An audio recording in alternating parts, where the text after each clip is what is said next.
Andrew Smith's gorilla sounds? What? More like Andrew Smith's monkey mutes. Oh my god. These sounds suck. These sounds are too APY. And these sounds give me a headache. The sounds of Andrew Smith's gorilla sounds go ooh, ooh, ooh, ooh, ooh, ooh. No. Nor like poo, it stinks. The sound is stinky.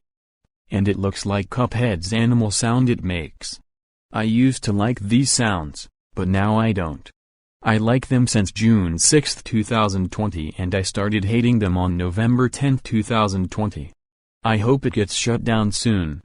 So that's why Andrew Smith's gorilla sounds suck. End of bonus rant.